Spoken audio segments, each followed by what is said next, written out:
Kapolri Jenderal Listio Sigit Prabowo sudah menginstruksikan Korlantas untuk mempermudah ujian dan pembuatan SIM bagi masyarakat. Kita akan kupas bersama Sekjen Masyarakat Transportasi Indonesia, Harya Setiagadilon. Selamat sore, Mas Koko. Selamat sore. Ada Ketua Harian Kompolnas, Beni Mamoto. Selamat sore, Pak Beni. Selamat sore. Oke, Pak Beni, saya ke Anda dulu Pak Beni. Ujian praktik angka 8 dikatakan oleh Kapolri tidak relevan lagi. Menurut Anda bagaimana? Ya, jadi semua aturan yang dibikin, persyaratan yang harus dipenuhi, itu semata-mata demi keselamatan si pemilik SIM ketika mengendarai kendaraannya. Nah, oleh sebab itu, Kakor Lantas sudah membuat berbagai aturan dan persyaratan. Jadi kalau kita lihat sudah diterbitkan peraturan Kepolisian nomor 2 tahun 2003, ini yang terbaru bulan Februari 2023. Kalau di sana saya lihat pertimbangannya itu dalam rangka mendukung kebijakan pemerintah dalam upaya memastikan pemohon SIM ini menjadi peserta aktif dalam program jaminan kesehatan nasional. Nah, di dalamnya banyak perubahan-perubahan dilakukan. Memang ini bisa ditafsirkan macam-macam. Pak Beni, Ya, alasan Kapolri juga untuk menghilangkan aturan tes zigzag ini adalah karena tes ini diduga mempersulit para pengurus SIM, lalu disinyalir juga akan memudahkan praktik di balik meja sebagai ya. memudahkan para atau memancing para calo untuk bisa praktik. Ada laporan soal ini ke Kompolnas? Ya, jadi begini, kalau menurut saya, sekali lagi di awal saya sampaikan, semua aturan ini dibikin, persyaratan dibikin, termasuk masalah tes psikologi, kesehatan, dan sebagainya, semata-mata supaya orang yang memiliki SIM itu betul-betul layak untuk mengemudikan kendaraan. Nah, dalam prakteknya memang perlu diwaspadai, perlu dilakukan pengawasan secara ketat, perlu dievaluasi celah-celah mana yang bisa dimanfaatkan oleh oknum tertentu untuk nanti menarik keuntungan.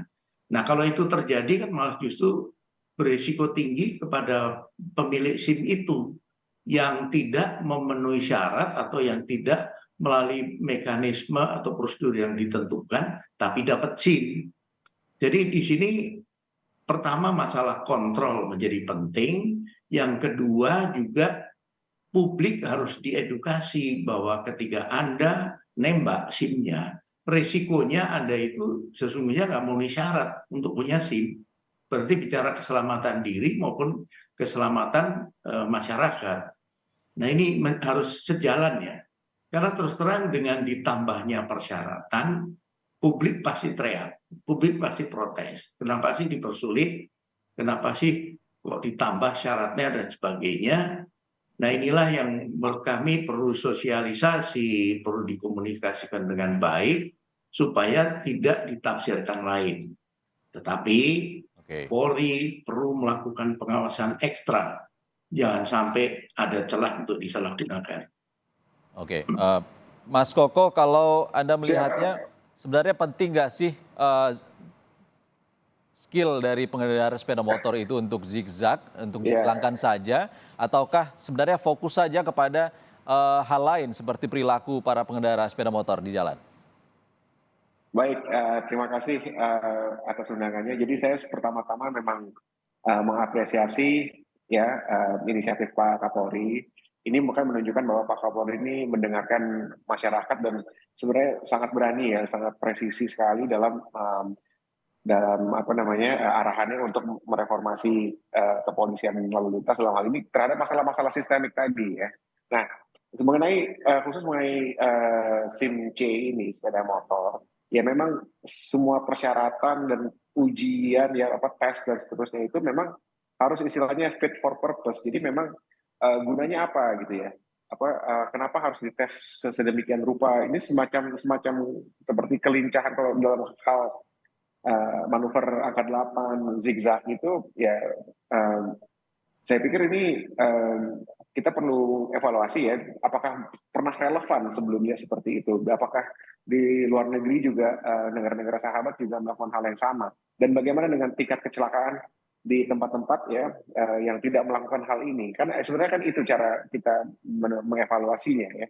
Nah dalam hal ini sih saya menilai ya ini terlalu berlebihan gitu persyaratannya kalau harus bisa seperti slalom test dan seterusnya. Ini sepertinya lebih kepada kemahiran tingkat tinggi ya, mungkin lebih cocok untuk akrobat, mohon maaf, bukan untuk berlalu lintas di jalan raya.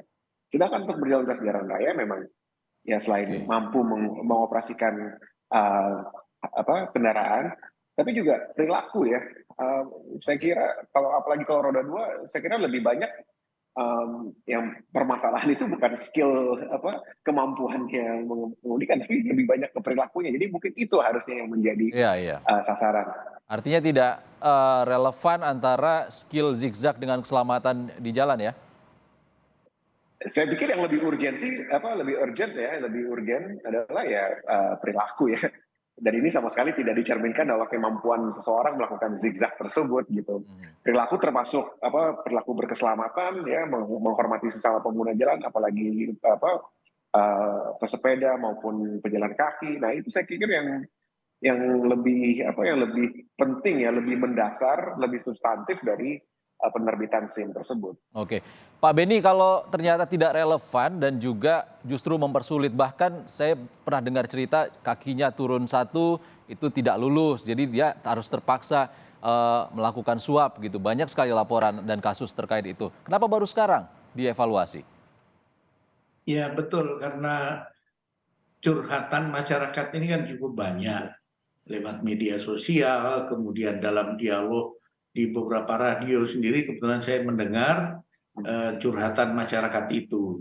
Oleh sebab itu memang kami sudah mengagendakan untuk nanti ketemu dengan Kakor Lantas dan jajarannya untuk kami mendengar langsung dari pembuat kebijakannya itu kenapa dibikin ini, evaluasinya gimana dan sebagainya, termasuk revisi yang dilakukan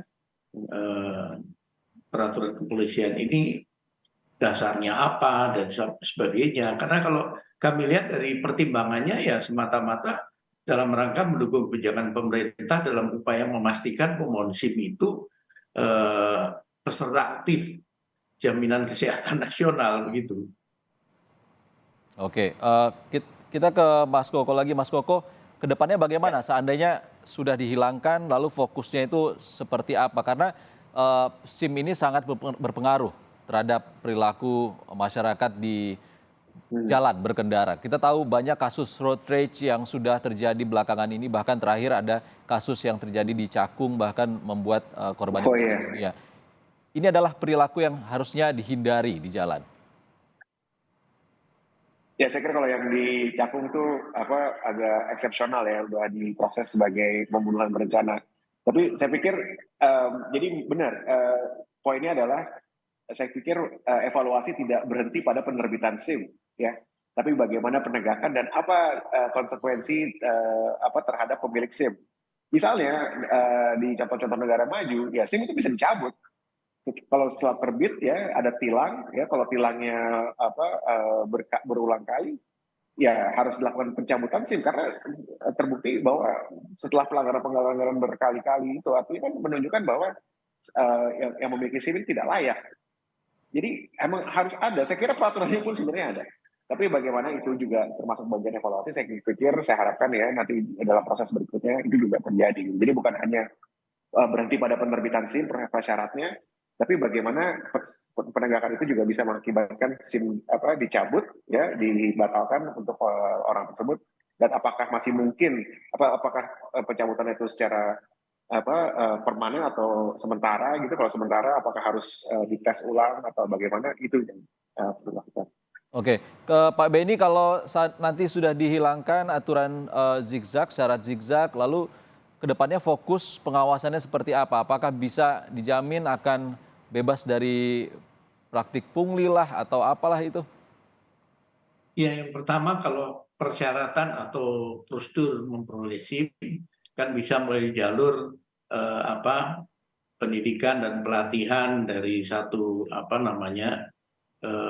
sekolah yang terakreditasi, diakui, kemudian bisa juga belajar sendiri, tapi kemudian nanti dites. Nah ini kan tentunya eh, perlu dievaluasi kembali dalam konteks nanti satu urgensinya, kemudian kedua juga kalau saya baca di peraturan yang baru ini ada tes psikologi. Nah ini nanti bisa ditemukan ketika dari tes psikologi ini apakah orang ini layak atau tidak. Seperti dengan pemegang senjata api. Ketika dites itu nanti bisa direkomendasikan ini tidak layak. Orang ini labil, kemudian terlalu emosional, nggak bisa ngontrol diri dan sebagainya, tidak direkomendasikan untuk pegang senjata api. Sama dengan masalah SIM ini, karena ini menyangkut, bayangkan seseorang mengemudi perlu konsentrasi penuh, kemudian bisa nahan emosi ketika diselip tiba-tiba, jangan kemudian terpancing emosi, kemudian mengejar, akhirnya terjadi kecelakaan dan sebagainya. Jadi menurut saya memang model tesnya, nah ini nanti tentunya hasil evaluasinya apa, kami menunggu nanti paparan dari pihak Kakor Lantas. Mas Koko, kalau pernyataan Kapolri yang meminta fokus untuk ke aplikasi digital ini, menurut Anda apakah akan efisien atau mudah dilakukan? Ya memang salah satu uji itu bukan uji simulator itu juga bisa dilakukan ya. Saya pikir saya apresiasi langkahnya ke sana. Jadi menggunakan alat simulator untuk menilai, saya pikir itu nggak terlalu saya kira saya support ya. Nah kalau untuk roda 2 kan tentunya butuh tes keseimbangan ya. Jadi saya pikir juga simulator penting, tapi juga turun di jalan saat berlalu lintas ya, bukan hanya mengamati atau menguji kemampuan calon pemohon SIM, tapi juga perilakunya di jalan. Nah, saya pikir dalam hal tes psikologi ya, mungkin yang mau saya sampaikan seperti ini ya, secara general, secara umum bahwa kita perlu ingat ya, Indonesia itu bukan satu-satunya negara yang berlalu lintas ya.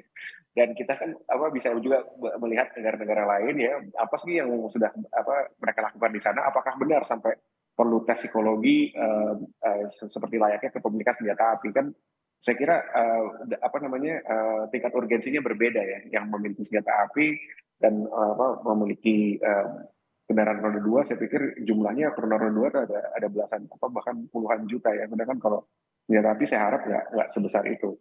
Tapi mungkin yang bisa dilakukan itu tadi, kalau misalnya sudah terbukti melakukan road rage, itu mungkin dicabut permanen begitu.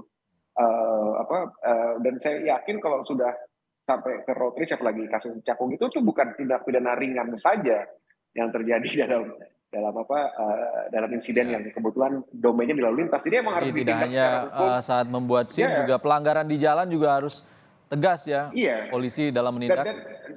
dan kalau misalnya road rage itu jangan hanya ditindak sebagai pelanggaran lalu lintas dong. Oke. Itu kan pasti ada pasal-pasal Tentu saja. pidana lain yang itu. Jadi dan itu juga dapat mengakibatkan dicabutnya SIM. Saya pikir itu harus ada langkah ke sana gitu. Jadi supaya benar-benar kita lakukan reformasi total lah. Saya pikir saya dukung Baik. apa yang ini oleh Pak Kapolri, Baik, terima inisiasi Pak kasih. Kapolri. Terima kasih Mas Koko. Haria Setiaka Ya, Dilon, Sekjen Masyarakat Transportasi Indonesia sudah berbagi pandangan Kompas Petang. Sebelumnya ada Ketua Harian Kompolnas Beni Mamoto. Terima kasih Bapak-Bapak. Terima kasih.